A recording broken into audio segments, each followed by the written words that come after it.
Welcome friends. இன்னைக்கு நம்ம retro ரெசிபீஸ்ல நீங்க பார்த்துட்டு இருக்க இந்த மாதிரியான earthen ப்ராடக்ட்ஸ் எப்படி சீசனிங் பண்றது அப்படின்றத பார்க்கலாம். இதை பார்க்கறதுக்கு முன்னாடி நம்ம சேனலை புதுசா பார்க்குற ஃப்ரெண்ட்ஸ் சப்ஸ்கிரைப் பண்ணிக்கோங்க. கூடவே வர பெல் ஐக்கானையும் கிளிக் பண்ணிக்கோங்க. அப்ப எல்லா நியூ வீடியோஸும் உங்க நோட்டிபிகேஷனுக்கு வரும். இப்போ நீங்க பார்த்துட்டு இருக்கிறது மண் வாணலி. இந்த மண் வாணலியும் கருப்பு சட்டியும் ஏற்கனவே என்னோட vlogல காமிச்சிருக்கேன். இதான் வாங்கியிருக்கேன்னு. தட்டி பார்த்துட்டு நல்லா எம்டியான ஒரு பானை சத்தம் வரா மாதிரி இருக்கிறத செக் பண்ணி வாங்கிக்கோங்க. வாங்கிட்டு வந்த உடனேயே முதல் நாள் இந்த மாதிரி தண்ணியில நல்லா வாஷ் பண்ணி எடுத்துக்கலாம். எந்த ஸ்க்ரப்பர் நார் எதுவுமே போட வேண்டாம், கையிலேயே வாஷ் பண்ணி எடுத்துக்கலாம். எல்லா இடமும் சுத்தமா நம்ம வாஷ் பண்ணி எடுத்துக்கலாம்.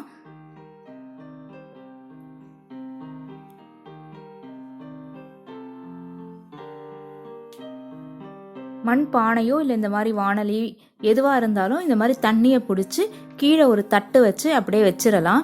லீக்கேஜ் ஏதாவது இருக்கா அப்படின்றத செக் பண்ணுறதுக்கு தான் இந்த ப்ராசஸ். இந்த கருப்பு சட்டியையும் அதே மாதிரி நான் சுத்தம் பண்ணி எடுத்துக்க போகிறேன். இது அந்த வாணலியை விட இது கருப்பு சட்டி கொஞ்சம் லேஸாக இருக்கும். நீங்கள் தட்டி பார்க்கலாம், நல்லா ஹாலோவாக சத்தம் கேட்கும். வாங்கும்போது நல்லா செக் பண்ணி பார்த்துட்டு வாங்குங்க. மண்ணை நல்லா சுட வச்சு இந்த மாதிரி கருப்பா ஆக்குறதுனால இந்த இதில் பண்ணுற அந்த ப்ராடக்ட்ஸ் எல்லாமே கருப்பாக இருக்கும். பாருங்க, தண்ணி கலர்லாம் ஒன்றும் மாறவே இல்லை, மண்ணோட கலரே தான் அது. இதுலேயும் அதே மாதிரி தண்ணியை நிரப்பி கீழே ஒரு தட்டை வச்சு செக் பண்ணிடலாம். இது அப்படியே ஒரு நாள் ஃபுல்லாக இருக்கட்டும், 24 hours. இப்போ 2வது நாள் எந்த தண்ணியும் கீழே வழியல, ஸோ லீக்கேஜ் எதுவும் இல்லை அப்படின்றது தெரிஞ்சாச்சு. இப்போ இந்த மண் பாத்திரங்கள் எல்லாமே முழுகிற அளவுக்கு தண்ணியை நிரப்பி அது உள்ள நம்ம போட்டு வச்சிடலாம். நல்லா பெரிய பாத்திரமாவோ இல்லைன்னா பிளாஸ்டிக் டப் எதுவாக இருந்தாலும் எடுத்துக்கோங்க. ஃபுல்லாக முழுகணும், ஒரு இடம் கூட விடாம. அப்போதான் அந்த மண் பாத்திரங்களில் இருக்க சின்ன சின்ன போர்ஸ் எல்லாம் உங்களுக்கு ஓப்பன் ஆயிருக்கும். அது எல்லாமே தண்ணியை இழுத்துக்கும் போது தான் உங்களுக்கு இன்னும் நிறைய நாள் அந்த பாத்திரத்தை யூஸ் பண்ற மாதிரி அது சீசனிங் ஆகும்.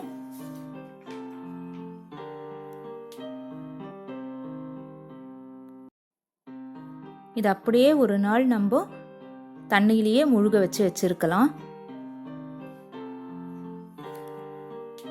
ஒருவேளை முழுகிற அளவுக்கு உங்ககிட்ட பாத்திரம் இல்லை அப்படின்னா இந்த மாதிரி ஒரு நாளும் கவுத்தி போட்டு ஒரு நாளும் முழுக வச்சுக்கோங்க. 3வது நாள் அந்த தண்ணியை மட்டும் நம்ம எடுத்துட்டு புதுசா தண்ணியை சேர்த்து மறுபடியும் இது அப்படியே இந்த தண்ணியில ஊற வச்சிடலாம். ஸோ 2 நாள் முழுக்க முழுக்க இது இந்த தண்ணியிலேயே ஊறிட்டு இருக்கட்டும்.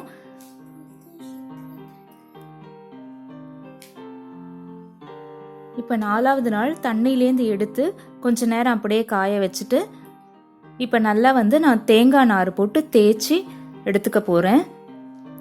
நீங்கள் மெட்டல் ஸ்க்ரப்பர்லாம் யூஸ் பண்ணாதீங்க. இந்த ஸ்பாஞ்ச் மாதிரி ஸ்க்ரப்பர் இருக்கும் இல்லையா, அதை யூஸ் பண்ணிக்கோங்க. இல்லைன்னா தேங்காயிலேருந்து இந்த நார் எடுத்து வச்சுக்கோங்க. இனிமேல் இந்த பாத்திரங்கள் நீங்கள் வாங்கினீங்கன்னா ரொம்ப அழுத்திலாம் எடுக்க வேண்டாம். இந்த மாதிரி ஸ்க்ரப் பண்ணாலே அதில் ஒட்டிட்டு இருக்க அழுக்கெல்லாம் வந்துடும். ஏன்னா அது 2 நாள் முழுக்க தண்ணியில் ஊறிருக்கு.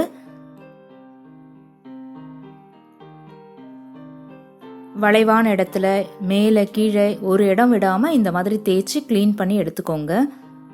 எந்த சோப் எதுவுமே போடக்கூடாது.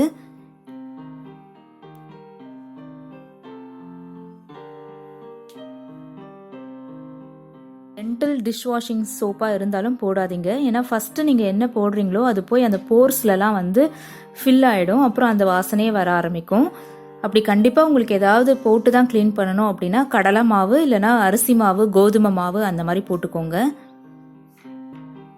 இப்போ கொஞ்சம் கொஞ்சமாக நம்ம சூட்டை அதுக்கு இன்ட்ரடியூஸ் பண்ணலாம். அதில் தண்ணியை நிரப்பி சிம்மில் வச்சிருங்க அடுப்பை. முழுக்க முழுக்க அது சிம்லேயே தான் இருக்கணும். அந்த தண்ணியில் கொஞ்சம் கல் உப்பு, 1 ஸ்பூன் மஞ்சத்தூள் சேர்த்து கொதிக்க வைக்கலாம். இந்த கருப்பு சட்டியையும் இதே மாதிரி நான் உப்பும் மஞ்சத்தூளும் சேர்த்துருக்கேன். நல்லா தளன்னு கொதிக்கணும்னு இல்லை, கொஞ்சம் ஸ்லோவாக தான் ஹீட்டை இன்ட்ரடியூஸ் பண்ணணும். ஓரங்கள்லாம் இந்த மாதிரி நுரைச்சி வரும் பாருங்க. இந்த ஸ்டேஜில் நம்ம கேஸ் ஸ்டவ்வை ஆஃப் பண்ணிடலாம். அந்த சூடே இன்னும் ஒரு 1 ஹவருக்கு அந்த சட்டியில் இருக்கும்.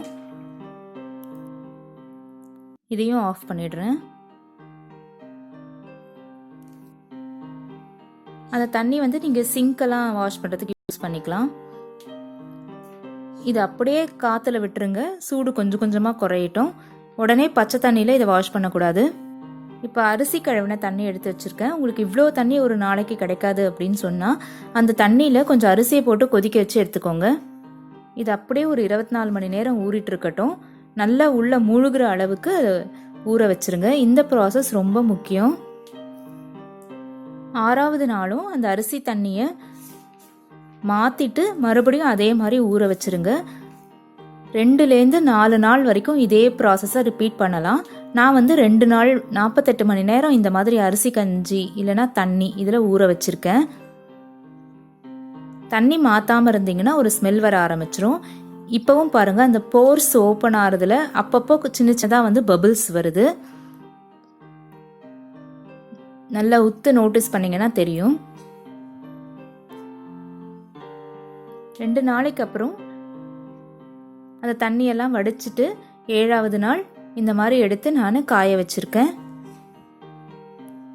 இப்போ நல்லா இந்த சட்டி முழுக்க கோகோனட் ஆயிலை தடவலாம். தேங்காய் எண்ணெய் யூஸ் பண்ணிக்கோங்க, அது ரொம்ப பெஸ்ட்டு. எல்லா இடமும் படுற மாதிரி நல்லா ஜெனரஸாக தடவணும். இது நீங்கள் தடவின ஒரு 10 நிமிஷத்துலேயே அந்த எண்ணெய் ஃபுல்லாக அந்த மண் சட்டி வந்து இழுத்துக்கும், ட்ரை ஆகிடும். வெளிப்பக்கம் உள்பக்கம் அந்த விளிம்பில் எல்லா இடத்துலையுமே ஒரு இடம் விடாமல் தடவிக்கோங்க.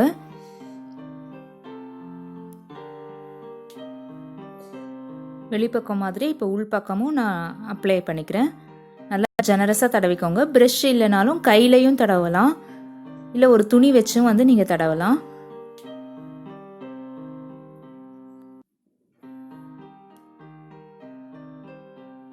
இது அப்படியே இருக்கட்டும்.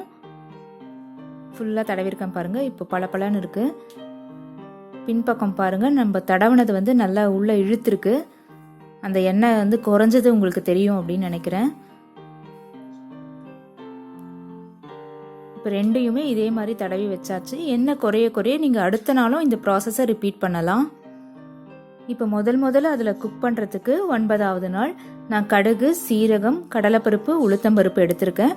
இதை மட்டும் தாளித்து எடுத்துக்க போகிறேன். இந்த ஒரு சின்ன ப்ராசஸ் தான் நம்ம முதல்ல அதை குக் பண்ண ஆரம்பிக்க போகிறோம். சிம்லேயே தான் இருக்கணும் ஃப்ளேமு. நான் இதில் ஒரு ஸ்பூன் தேங்காய் எண்ணெய் சேர்த்துருக்கேன். இதையும் சேர்த்துறேன். எல்லா இடத்துலையும் படுற மாதிரி அந்த தாளிப்பு சாமான்களை பரட்டி எடுத்துக்கோங்க. ஒருவேளை உங்களுக்கு இது ஈஸியாக இல்லை அப்படின்னு சொன்னால் தேங்காவை துருவி அந்த எண்ணெயில் நல்லா வந்து மணக்க வறுத்து எடுத்துக்கலாம், நல்லா கோல்டன் ப்ரௌன் ஆகிற வரைக்கும். இது வந்து தேங்காவை விட ரொம்ப ஈஸியாக இருக்கும்.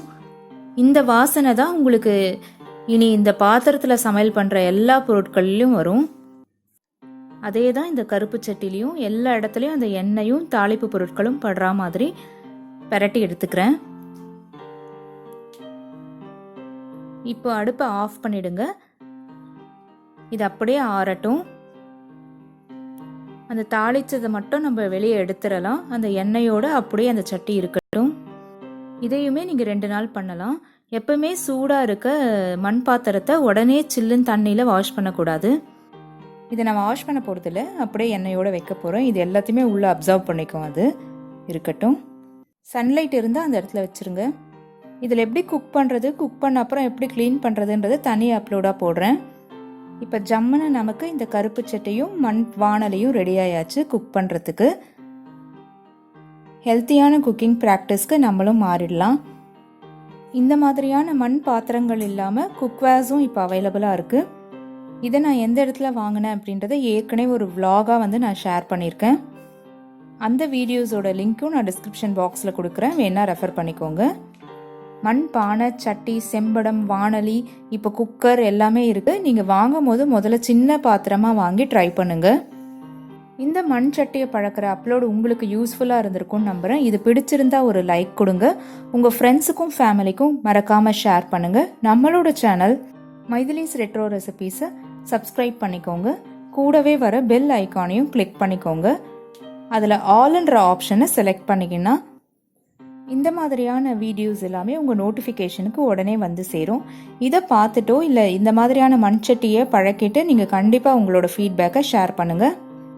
தேங்க்யூ.